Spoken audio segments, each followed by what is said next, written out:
less complex. Earlier this month, 16-year-old Wilson Colhax left his village in Guatemala. Again, makes it very user-friendly for the reader, makes the reader not get so frustrated if they couldn't understand a more complex text.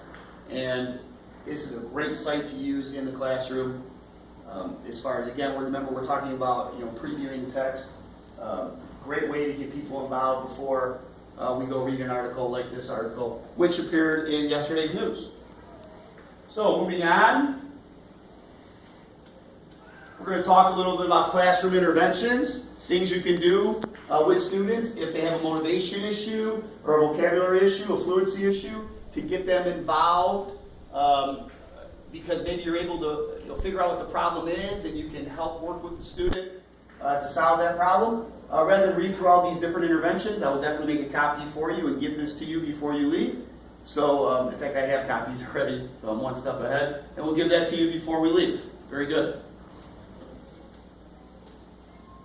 More classroom interventions, possibly. What I really like about this one is the before reading stuff that we can use here. All right. Notice, for example, the first one, pre-teach key vocabulary before assigning the text. And again, you'll get a copy of this as well. Now I get really excited because this is brand new stuff. The Lincoln Way School Districts have been using this stuff. Where we're fostered here at Lincoln Way North, Mr. Tim Riley is I wouldn't say the originator of it because he did not reinvent the wheel, but the person that really developed this program. It's the SubSearch Complete System for Marking the Text. Great job for previewing text. So let's see what this is all about. You have your sub, the portion of the SubSearch. S stands for skim. You underline. You want to underline stuff that is what you think is important. And then B, you want to bracket that major idea. The sub phase of SubSearch is the quick first draft reading that focus on finding the main idea or the big picture of a text selection. We'll show you how that's done. Notice we have an article here, and you'll see some underlining gets done for us. And then you'll see the brackets around the main idea. And that's what we have our students do. Great way to preview the text, trying to find that main idea, trying to find some important stuff, skim on over it.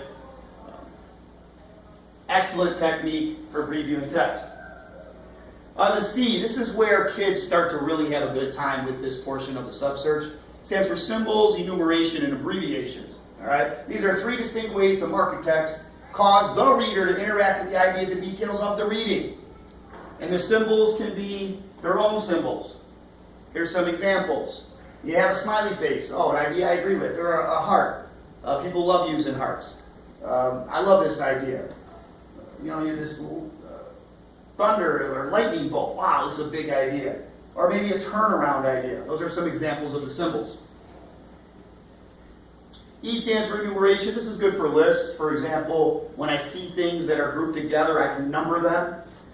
You'll notice numer meaning number. All right, you have your 1, 2, and 3.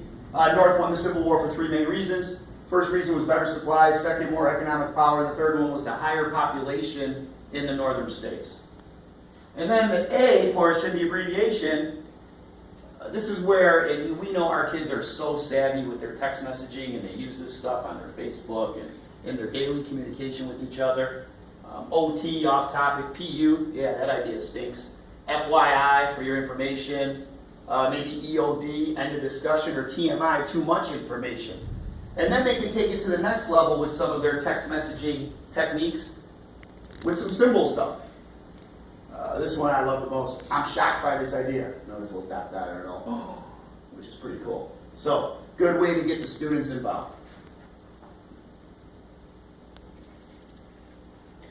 Most important part of the SubSearch is the R and the C, and that's the reactions and the connections. This RC phase is the most important. It shows that the reader is truly interacting with the text. Personal comments are most memorable. This is always required in the SubSearch. All right, we must always react. We must always connect. This really gets us comprehending the material, and it takes some personal ownership in the reading. Show you an example of what something like this would look like from a student at the high school I work at, Bremen High.